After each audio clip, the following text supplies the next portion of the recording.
ইসলাম বিরোধী কোন আইন এখানে চলতে পারবে না। আমরা বাংলাদেশের মানুষের ভাগ্যের পরিবর্তন করতে চাই, কিন্তু দুঃখ লাগে যখন বলেন যে আমরা শরীয়তের আইনে বিশ্বাস করি না। অনেক কষ্টে বাংলাদেশের মানুষ 54 বছর কাটিয়েছে। আমরা বাংলাদেশের মানুষের ভাগ্যের পরিবর্তন করতে চাই। আপনারা কি রাজি আছেন ভাগ্যের পরিবর্তন করতে? তাহলে কি মানুষের আইনকে আপনারা চলতে দেবেন? আমরা এখন থেকে বাংলাদেশে জাতীয় সংসদ সহ সচিবালয় সহ সকল শিক্ষা প্রতিষ্ঠান, সকল ধরনের যত প্রতিষ্ঠান আছে সকল প্রতিষ্ঠান শুধুমাত্র কেবলমাত্র একমাত্র আল্লাহর আইন দ্বারা পরিচালিত হবে। ইসলাম বিরোধী কোন আইন এখানে চলতে পারবে না।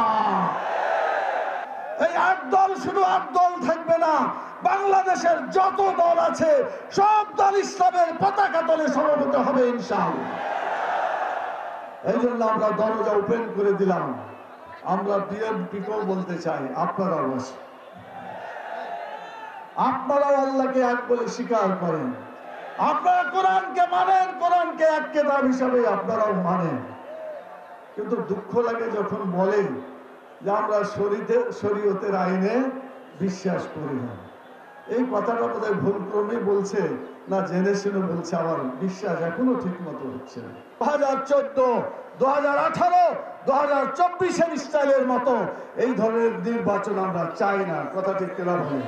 সেই জন্য সত্যিকার যাতে গণতন্ত্র হয়, মানুষের হক প্রতিষ্ঠিত হয় এবং মানুষের অধিকার যাতে বাস্তবায়িত হয়, সেজন্য বর্তমান প্রধান উপদেষ্টাকে আমাদের 5 দফা দাবি মেনে নিয়ে এই দেশকে সুন্দরভাবে নির্বাচন উপহার দেওয়ার জন্য আহ্বান জানিয়ে আপনাদেরকে অসংখ্য ধন্যবাদ জানিয়ে, যারা বিভিন্ন জায়গা থেকে এসেছেন সকলকে আন্তরিক ধন্যবাদ জানিয়ে আমার কথা এখানে শেষ করছি।